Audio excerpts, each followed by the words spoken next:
Hola, ¿qué tal? De parte de Ministerios Jerusalén, les mandamos un fuerte abrazo.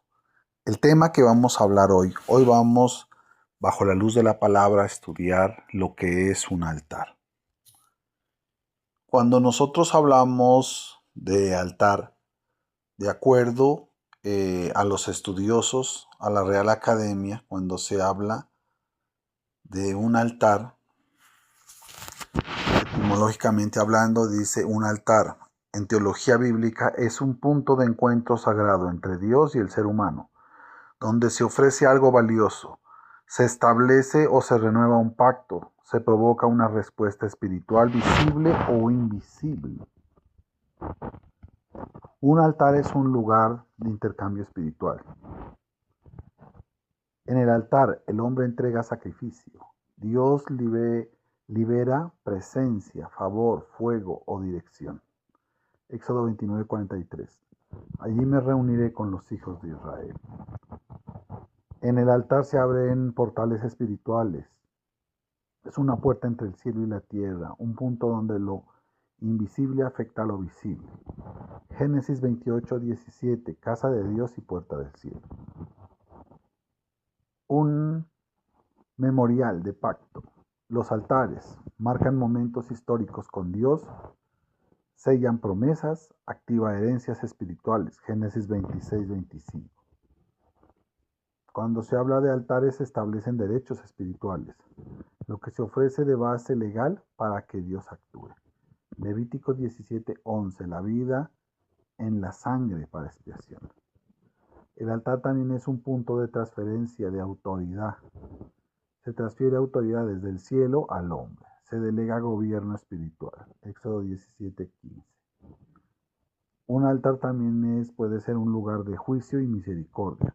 Fuego, un fuego de juicio, un fuego de gracia y perdón. Primera de Reyes 18:38, segunda de Samuel 24:25. También un altar es decir, ¿a quién sirves? Renunciar a otros dioses. Bueno, antes de explicar lo del altar, tenemos que retroceder en el tiempo. Y con toda esta información, en ningún momento quiero salirme de la palabra de Dios, sino simplemente que active más su fe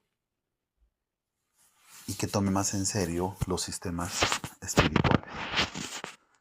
Antes de que existiera el tiempo, ¿cómo lo medimos? Antes de que la arena supiera lo que era el mar, antes de que la luz tuviera un nombre, hubo testigos.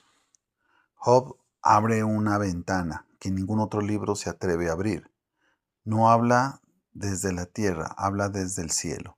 Dios mismo toma la palabra y le dice a Job y a nosotros que cuando los cimientos del mundo eran colocados, ¿alguien estaba mirando?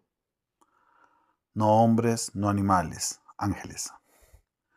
Ellos vieron nacer los mares, escucharon el primer trueno, vieron a la gravedad obedecer por primera vez. Y cuando Dios dijo sea, ellos gritaron. ¿Dónde estabas tú cuando yo fundaba la tierra? Cuando alababan todas las estrellas del alba y se regocijaban todos los hijos de Dios. Job 38, 4, 7. Pero lo que comienza en adoración termina en transgresión. Génesis nos dice que algunos de esos mismos seres no se conformaron con observar. Bajaron, cruzaron un límite eterno, cambiaron la gloria por la carne, el cielo por el polvo. Y la humanidad nunca volvió a ser la misma. No solo dejaron descendencia, dejaron conocimiento prohibido, tecnología antes de tiempo, ciencia sin ética, arte sin Dios, poder sin santidad. La Biblia lo menciona de forma sobria, pero suficiente para estremecer.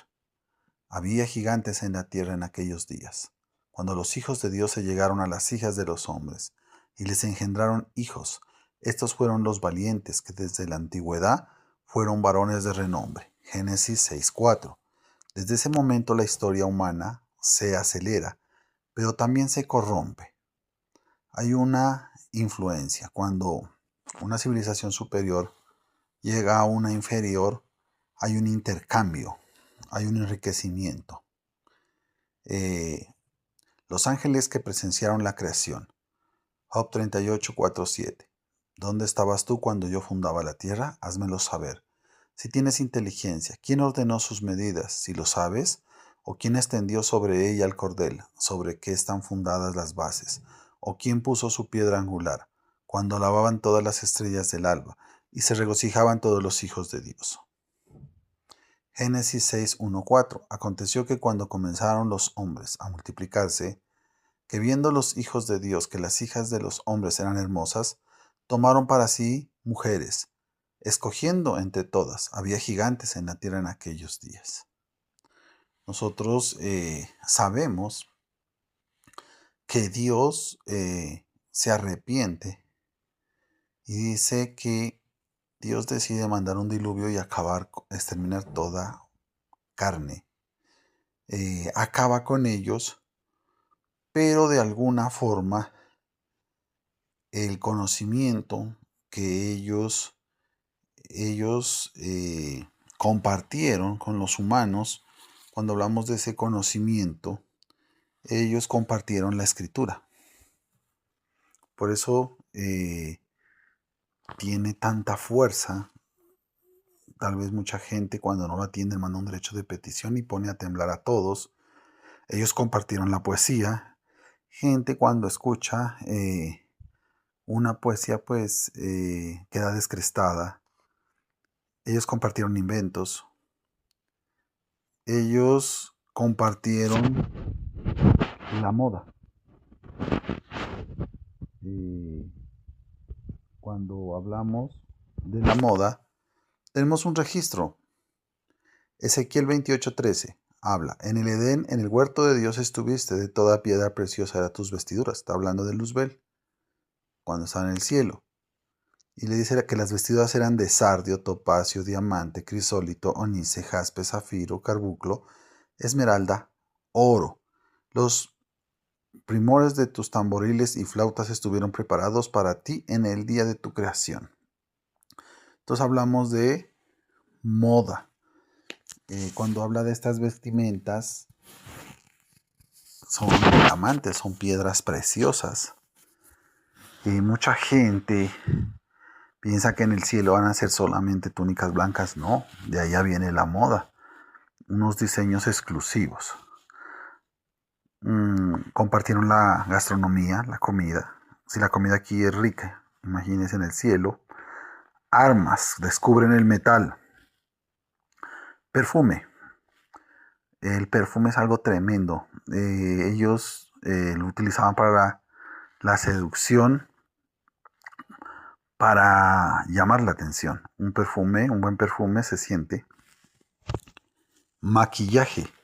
Por eso una persona cuando se maquilla se ve más hermosa. Todas estas cosas no lo estoy diciendo que el problema es que se utiliza todo esto se utilizó sin la dirección de Dios. Todo esto ellos comenzaron a enseñar: cartografía, dibujo, arte, pintura, artes marciales, astrología, enseñaron arquitectura, música, hechizos, cómo influenciar desde el mundo espiritual al mundo físico. Decretos. Un decreto tiene poder. Hay veces que alcaldes dicen decreta la ley seca y todo el mundo respeta. Curar con raíces de plantas, encantamientos, joyas, interpretación de sueños, conocimiento de los tiempos y los elementos. Todo esto ellos comenzaron a enseñar. De alguna forma, todo este conocimiento pudo prevalecer. Muchos dicen que estaban en libros que cuando hubo el diluvio los tenía Can. Can después se los dio a Cus, y Cus dicen que después se lo dio a su hijo Ninru. Cuando se habla de esto, cuando se habla de Ninru, hay historiadores judíos que hablan de que él fue el que construyó la torre de Babel.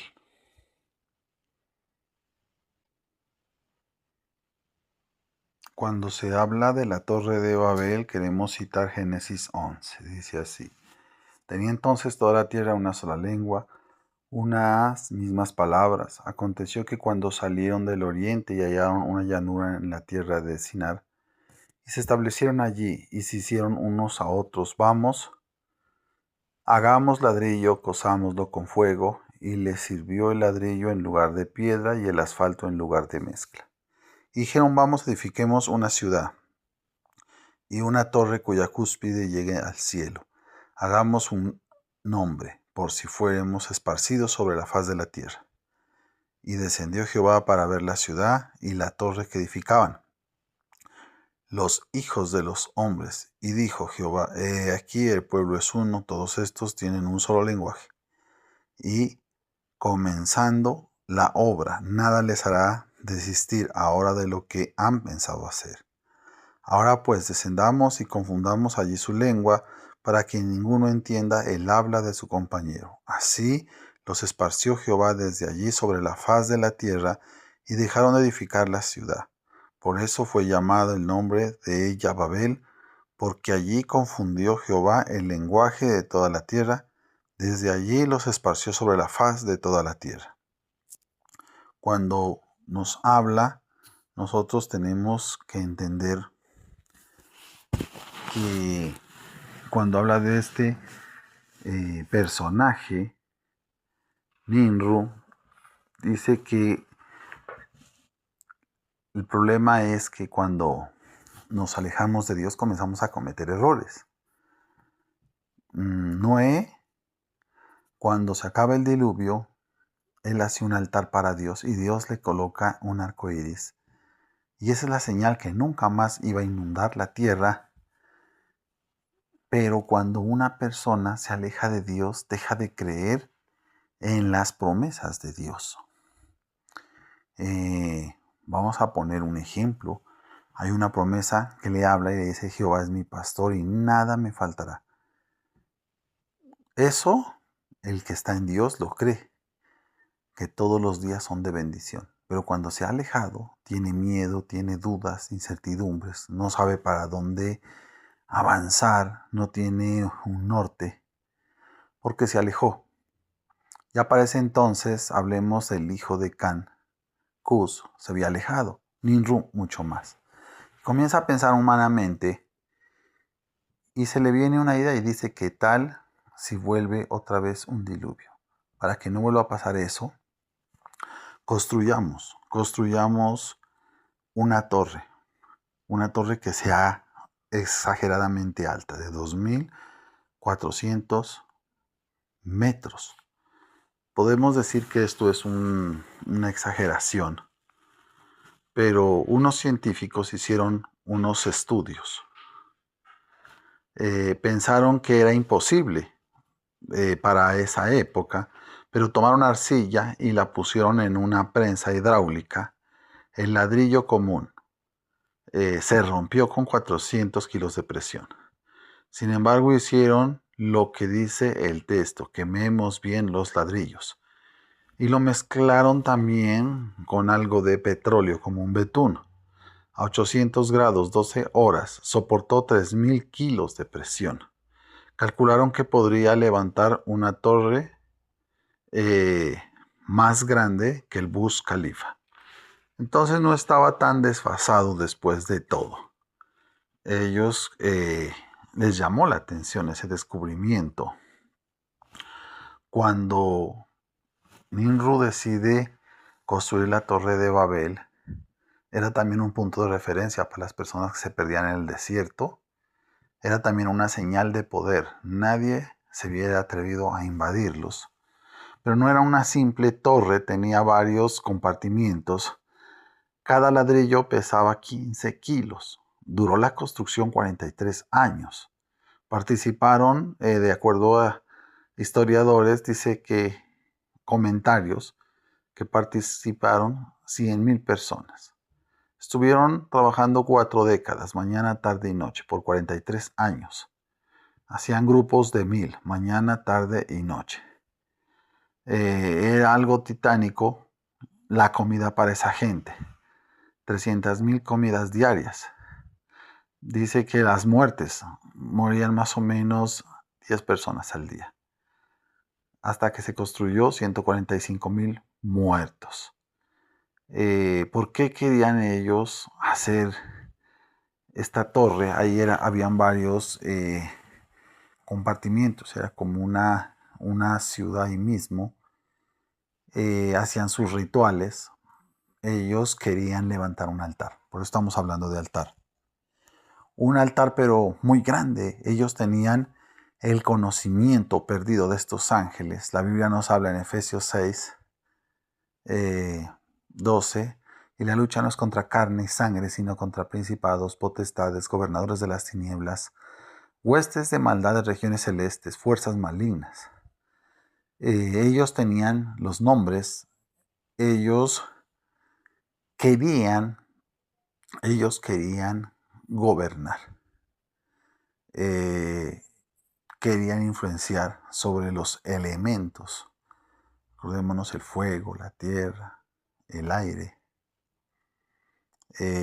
Los elementos de la tierra, el viento. Ellos querían influenciar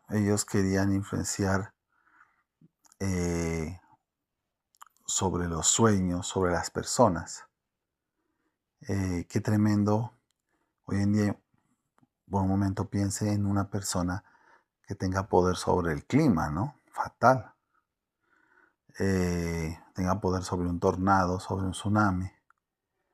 Gobernaría con facilidad. No necesitaría de bombas ni de ejércitos. Ellos querían hacerse un nombre. Ellos, al colocar ese altar, era para invocar. Querían invocar estas fuerzas del mal. Y se demoraron 43 años trabajando. Ellos tomaban en serio lo espiritual porque sabían que sí es verdad. Entonces llama la atención de Dios esto. Y Dios quiere demostrar ese despliegue de poder tan grande. Y dice la Biblia que Dios llegó y dijo, bajemos. Y en ese momento Dios dice, confundamos. Cuando Dios decide confundir el lenguaje, actualmente hay más de 7,000 idiomas en el mundo. Con una sola forma podía él vencerlos. Pero no utilizó una forma, utilizó 7,000. Dios, si me estás escuchando, si tienes un problema, Dios no solamente con una sola idea de Él puede salvarte. Pero Él puede utilizar 7,000 porque Él nos ama. Y cuando Él dice confundamos, se fragmenta todo este conocimiento. Los cantos que ellos tenían para invocar a esas deidades. En la parte más alta se dice que tenían una estatua de Nimrod apuntando una espada hacia el cielo. Posiblemente querían abrir unos portales espirituales para influenciar con poder, con conocimiento celestial, gobernar la tierra, pero Dios no se lo permite. Ellos, cuando Dios les fragmenta el idioma, no se entendían. Estas fuerzas del mal que estaban ahí operando, otra vez Dios les recordó cuando hizo la tierra, cuando Dios dijo, hágase la luz. No solamente hizo el sol y sus 8 planetas, sino todas las estrellas, que no las podemos contar. Y ellos simplemente decían, santo, santo es el Señor, porque tenían miedo de un ser tan poderoso. Y vuelve otra vez Dios a imponerse con una sola palabra, y ellos se dan cuenta de su lugar, que no son nada ante Dios. y se confunde ese conocimiento. ¿Puede decir alguien que se pudo rescatar algo? Posiblemente podemos decir que se perdió de un 100, se perdió un 77% de ese conocimiento que no era tan bueno. De hecho, habla el libro de los Hechos 19, 18 al 19, dice, y muchos de los que habían creído venían confesando y dando cuenta de sus hechos. Asimismo, muchos de los que habían practicado la magia trajeron los libros y los quemaron delante de todos. Hecha la cuenta de su precio, hallaron que eran 50,000 piezas. Entonces, ese conocimiento prácticamente se perdió. Pero podemos decir, ¿existe el mal? Claro que sí existe. Pero Dios demostró su poder que está por encima de todo y les recordó su lugar en la creación a estos seres caídos. Entonces, ¿hacia dónde vamos nosotros? Que muchas veces nosotros no ni siquiera nos imaginamos el poder tan grande que se mueve cuando nosotros decidimos sacar tiempo para Dios, decidimos orar. La Biblia habla que a los antiguos profetas tenían poder cuando levantaban las manos. Acordémonos de Moisés, que tuvieron que colocarle en 2 columnas las manos cuando estaba en guerra el pueblo de Israel. Y dice la Biblia que cuando bajaban sus manos el pueblo comenzaba a perder. Cuando se las subieron las manos comenzaba a ganar. Los decretos son real.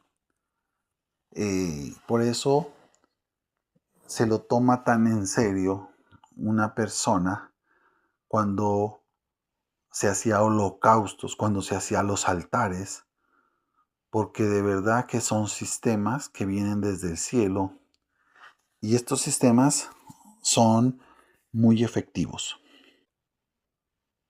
Cuando nosotros hablamos del altar, Noé cuando levanta su altar en Génesis 8, 20, 21, edificó Noé un altar a Jehová y percibió Jehová olor grato. Lo imposible, que la tierra no fuera destruida otra vez. Eso logró cuando levantó un altar, no más diluvios. Abraham recibió provisión donde había muerte. Génesis 22, 9, 14. Edificó allí Abraham un altar y llamó el nombre de aquel lugar Jehová Jireh. Lo imposible, vida en lugar de sacrificio. Isaac prosperó en la tierra de hambre. Génesis 26, 24 al 25, edificó allí un altar y sembró Isaac en aquella tierra. Lo imposible, prosperidad, lo logró. A donde había escasez, le dio prosperidad. Jacob, el cielo se abrió sobre un fugitivo. Génesis 28, 18 al 22. Tomó la piedra y la erigió por señal, casa de Dios y puerta del cielo. Lo imposible. Encuentro con Dios en medio del fracaso.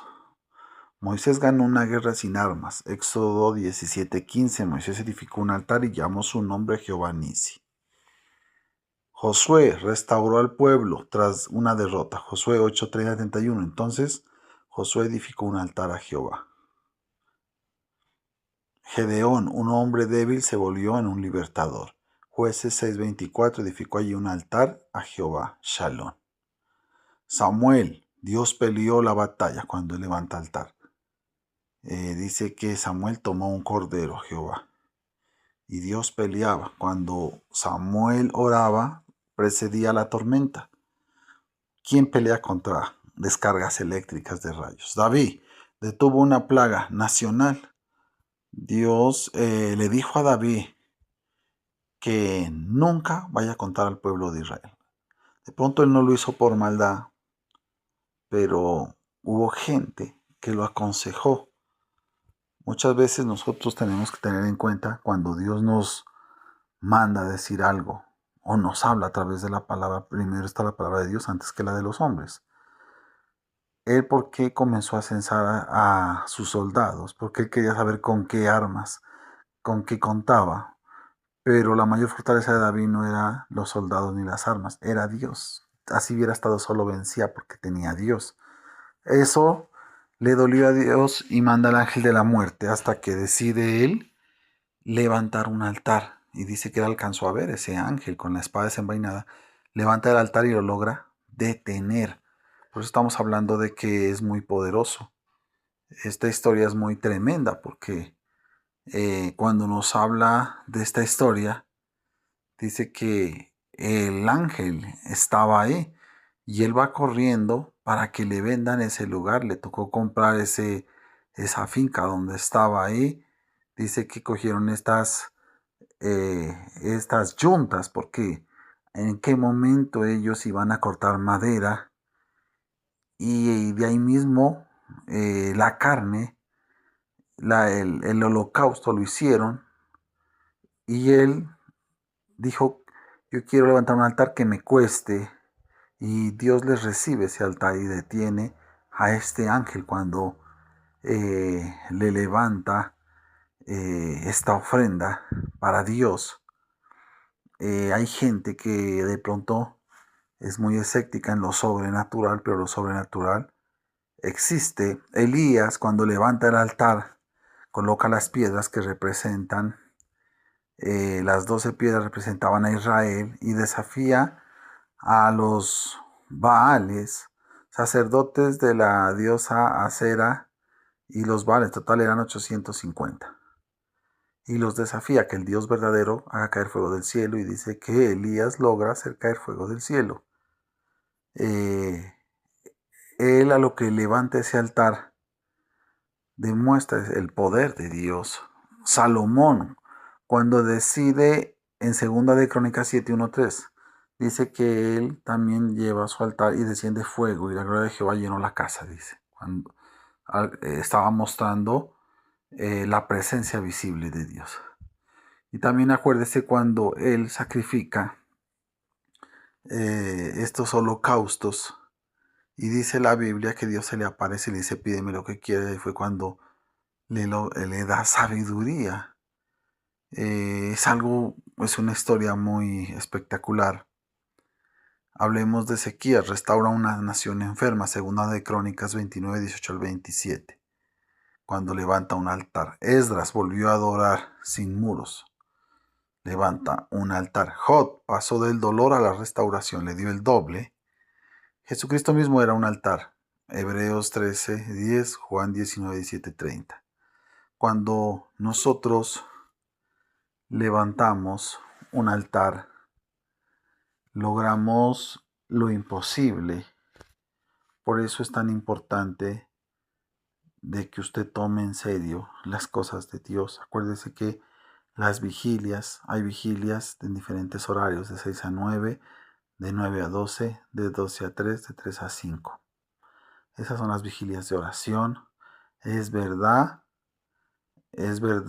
los ayunos son muy poderosos. Tiene mucho poder cuando usted decreta, cuando usted levanta las manos, cuando usted verdaderamente cree en las promesas de Dios. Por eso espero de que con este mensaje se avive el fuego que hay en usted y se levante con más fuerza que antes. La gloria posterior será mayor que la primera. Recuerde esto. Y si ha sido de tu agrado este mensaje, yo te quiero invitar a hacer una oración. Quiero que repitas conmigo esta oración para que ese poder que hay en ti crezca más. Ahí donde estás, quiero que repitas conmigo y digas: en el nombre de nuestro Señor Jesucristo, te pido perdón por todos mis pecados. Yo reconozco que soy pecador y que tú moriste en la cruz del Calvario y que resucitaste al tercer día. El que cree en Jesucristo no va a haber muerte. Amén. Bueno, ha sido un placer haber compartido con todos ustedes el mensaje de la bendita palabra de Dios. Quien les habla, el misionero. Que Dios los bendiga. Hasta la próxima.